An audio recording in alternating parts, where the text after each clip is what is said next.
শান্তনু কলিতাদেৱ তেখেতে ইতিমধ্যে সমাজ সেৱাত ব্ৰতী হৈ সমাজ সেৱাত বিশেষ বঁটা লাভ কৰিছে। বিশিষ্ট ব্যৱসায়ী বিশিষ্ট সমাজসেৱক শান্তনু কলিতাদেৱ তেখেতক 570 সংখ্যক মহাপুৰুষ শ্ৰীমন্ত শংকৰদেৱ গুৰুজনাৰ জন্ম জয়ন্তী উদযাপন সমিতিৰ তৰফৰ পৰা এখন ফুলাম গামোচা আৰু এটি জাপিৰ সম্বৰ্ধনা জ্ঞাপন কৰিব সাংস্কৃতিক বিভাগৰ সম্পাদক মুকুট বৈশ্য।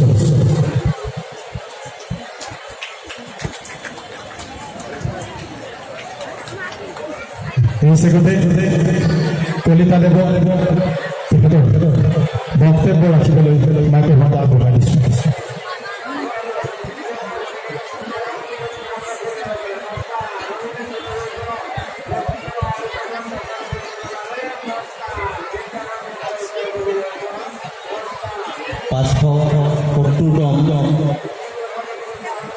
মহাপুৰুষ শ্ৰীমন্ত শংকৰদেৱৰ জন্ম জয়ন্তী উৎসৱ উদযাপন সমিতিৰ সভাপতি সম্পাদক প্ৰমুখে বিষয়ববীয়াসকল উপস্থিত শ্ৰদ্ধাৰ ৰাইজ আৰু আমাৰ মঞ্চত একেলগে উপবিষ্ট হৈ থকা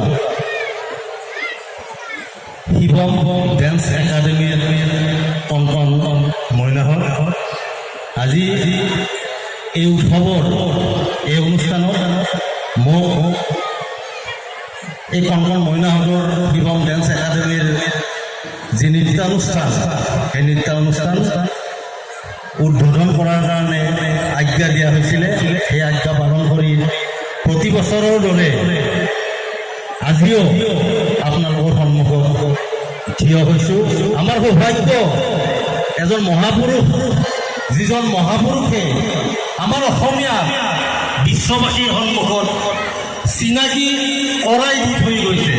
আমাৰ কৰ্তব্য মহাপুৰুষজনাই দেখুৱাই যোৱা আদৰ্শ, মহাপুৰুষজনাই দেখুৱাই দি থৈ যোৱা পথ অনুসৰণ কৰি আমি বিশ্বৰ বুকুত অসমীয়া হিচাপে বৰ্তি থকাৰ আমি প্ৰয়াস কৰিব লাগিব।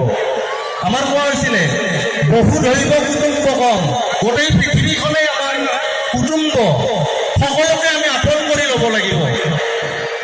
কেতিয়াবা দেখা যায় অসমীয়াসকলেও অলপ ঠেক মানসিকতাৰ গণ্ডিৰ ভিতৰত আহি আমি বাহিৰৰ মানুহক, বেলেগ মানুহক, আমাৰ বাহিৰৰ মানুহক আমি আপন কৰি লোৱাৰ প্ৰয়াস যি আমাৰ মহাপুৰুষজনাই দেখুৱাই দি থৈ গৈছিলে, সেই প্ৰয়াসক বাধাপ্ৰাপ্ত আমি কৰিছোঁ।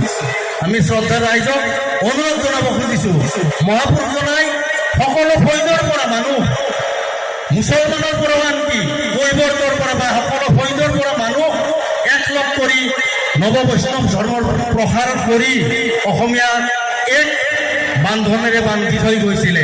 সেই বান্ধন সুদৃঢ় হৈ যাতে সুদৃঢ় কৰি যাতে আমি ৰাখিব পাৰোঁ, এই শংকৰ উৎসৱৰ জৰিয়তে পণ আমি ল'ব লাগিব।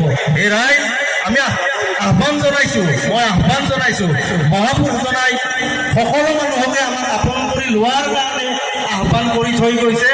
আজিৰ অসমীয়াই, বৰ্তমানৰ অসমীয়াই, যিহেতু অসমীয়া, আমাৰ অসমীয়াসকল লাহে লাহে কমি গৈ আছোঁ, অসমৰ বুকুতে অসমীয়াসকল সংখ্যা লঘু হৈ যোৱাৰ আমি উপক্ৰম হৈছোঁ। গতিকে এই সময়ত যদি পাৰি মহাপুৰুষজনাই যি আমাক আহ্বান দি থৈ গৈছিলে, আমি বেলেগ মানুহক আপন কৰি লৈ হ'লেও অসমীয়া সমাজখন যাতে আমি বহল কৰি ৰাখিব পাৰোঁ, এই শংকৰ উৎসৱৰ জৰিয়তে ৰাইজক আহ্বান জনাই এই কণ মহিলাসকলে শিৱম ডেন্স একাডেমীৰ যি নৃত্য তেওঁলোক ইতিমধ্যে সাজু হৈছে, তেওঁলোকক শুভেচ্ছা জ্ঞাপন কৰিছোঁ। আৰু এটা সুন্দৰ নৃত্য অনুষ্ঠান পৰিৱেশন কৰি ৰাইজক আপ্লুত কৰি মহাপুৰুষজনাৰ যি অমৰ সৃষ্টি নৃত্য, গীত, নাট, এইসমূহৰ ভিতৰৰ নৃত্য আপ্লুত হ'ব বুলি আশা কৰি এই মৰুৱা অঞ্চলৰ যি শংকৰ উৎসৱ প্ৰতি বছৰৰ দৰে এই বছৰো সাফল্যমণ্ডিত হ'ব বুলি আশা কৰি সকলোকে শুভেচ্ছা আৰু ধন্যবাদ জ্ঞাপন কৰি এই অনুষ্ঠানটি মোৰ কথাৰ মাজেদি উদ্বোধন হোৱা বুলি ঘোষণা কৰিছোঁ।